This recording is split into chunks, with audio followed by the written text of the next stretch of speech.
everyone, welcome to the overview. I'm Danny Parmar and I work for Overbury. I'm Business Development Manager. I'm also BCO Chair for Midlands and East Anglia. Today I'll be talking to Charles Toogood of Avison Young. I'll be asking Charles about his view on the future office market. Welcome, Charlie. Danny, thank you very much indeed for the introduction, and hello everybody. So as Danny said, I'm Charlie Toogood from Avison Young. I'm the Managing Director of the National Offices team, and in a normal world, I'm typically based in the office in Birmingham.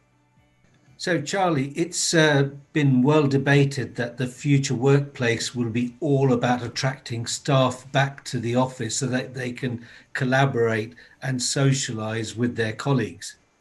Is this the feedback that you're getting from your clients? And are you seeing any other trends out there? I think, Danny, the increase in productivity that was widely reported at the outset of the pandemic, when organisations were largely focused on servicing their existing clients and instructions, may well have been exaggerated. Home working may be fine for a seasoned professional with well-established contacts and a spacious home.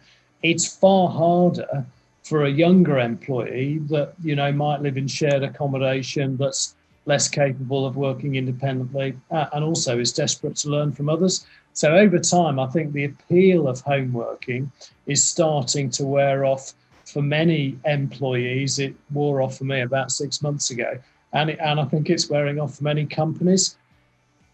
As we know, the potential impact on an organisation's innovation and collaboration is probably the most significant concern. And certainly the evidence that I'm hearing from clients is that with the passing of time, employees and employers are starting to really value the office and its importance to the culture and to the success of the organisation. So are businesses placing a premium on space or quality? Is there more demand for higher quality workspaces?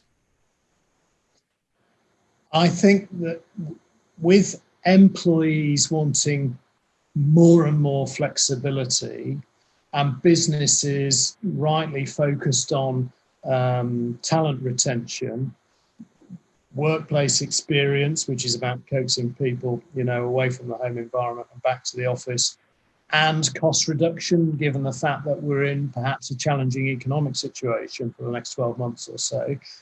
I think COVID is an accelerant to the opportunity for a reshaping of portfolios to incorporate a much wider range of flex alternatives. And so with employers looking to take the best of the home working experience and applying it to the new office. And whilst, it's not a one size fits all approach, in my experience of engaging with occupier clients, we are seeing a reduction in spatial needs of actually 20 to 30%. And to directly then answer your question, Danny, at the same time, there is really clear evidence of a flight to quality. So occupiers demanding much better quality, much more flexible and adaptable space, ultimately to coax their employees back to the office. There's great uncertainty coming ahead of us about how many staff will be coming back to the office, and how does a tenant plan their future office in terms of size, shape, and lease commitment? Well, I think, Danny, the pandemic has fundamentally changed the role of the office. Flexible working is now a given, and this has huge implications for the workplace. The traditional office is dead. With more and more remote working, offices really need to justify the cost to the employer and, of course, the hassle of getting there to the employee. The key is to deliver workplace experience. So fit out that is unique to their organisation and reflects the culture and the needs of the employee.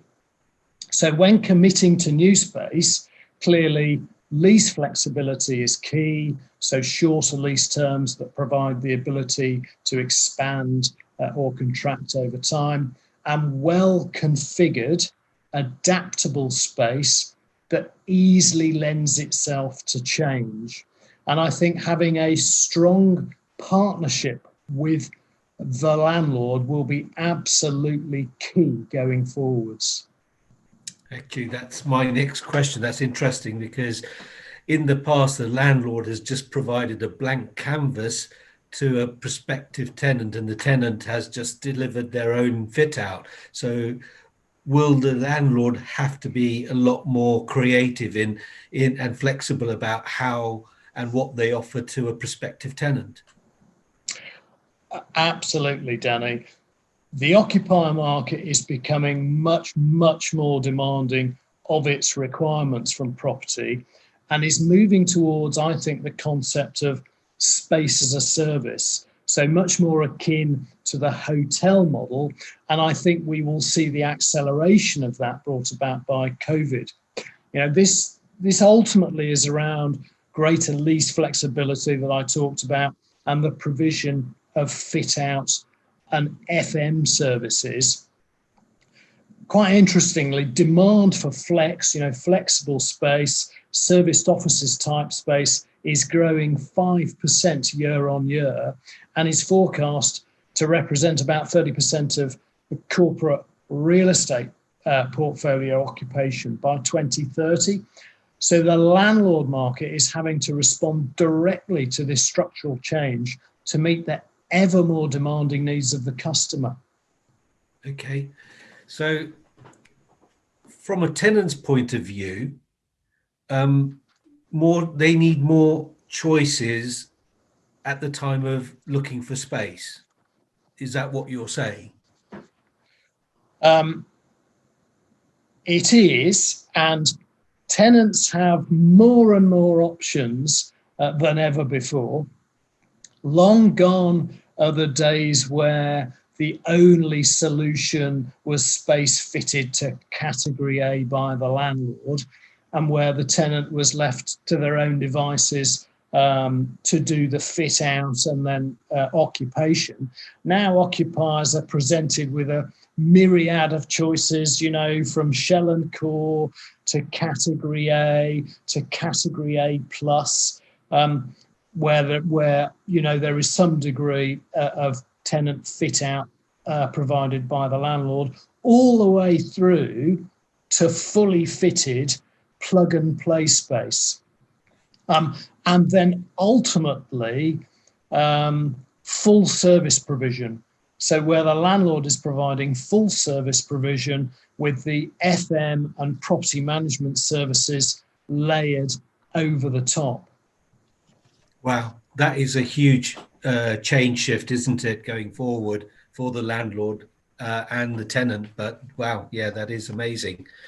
There has been talk about the growing popularity of the regional office hub supporting a city centre head office, so staff don't have to do long commutes. Have you seen any evidence of this? So the hub and spoke model, where you've got some staff at a central location and some at flexible locations and some being remote, is without question starting to gain some traction. Danny, you asked me for an example. Standard Chartered became one of the largest companies to announce changes to its working model, with half of its 85,000 strong workforce offered the chance to work from hub and spoke offices closer to home this year. And in doing so, it has become one of the first companies to recognise, I think, the need for solutions that bridge the divide between indefinite working from home and a total return to the office. So while, you know, Standard Chartered may be one of the first and the most high profile thus far in the pandemic to adopt what we call a hybrid working model, it won't be the last. Hybrid working is now coming of age. And I think the interesting thing for us in the regional cities is it will likely thrive at the peripheries, and therefore office demand is forecast to become much less London-centric, and in part it should be powered by the UK's second cities. I think you touched upon this in an earlier answer, Charlie. How important is the employee and their well-being in the company's decision for the design of its workspace? Over the course of the last few years, we've seen quite a dramatic shift, I think, to the point where the employee is now absolutely at the centre of the decision making of the employer, and ultimately that is around the need for a happy and productive workforce, and which is a function of the war for talent that is faced by companies. And as a result of that, you know, both employees and companies are becoming much more discerning around their space requirements. So light, bright, flexible spaces that are well served by natural light, with softer benefits, you know, from cycle hubs to showers to drying rooms, on-site gyms, communal coffee shops, terraces, and even beauty treatment rooms are becoming increasingly commonplace. And, you know, for those in our industry, Danny, that are involved in the design and delivery of buildings, you know, for me, this is a really exciting time to be able to influence buildings, because that design is becoming much more thoughtful and engaging, particularly around the provision of services and how sustainable that end solution is to the user. Wow. We've got a lot of change ahead of us. That's really exciting stuff. I'm looking forward to seeing how the office market shapes up. That's the end of my questions, Charlie. That's been very useful insight into the future of the office world. Thank you so much. Thank you, everybody, for joining us today. Goodbye.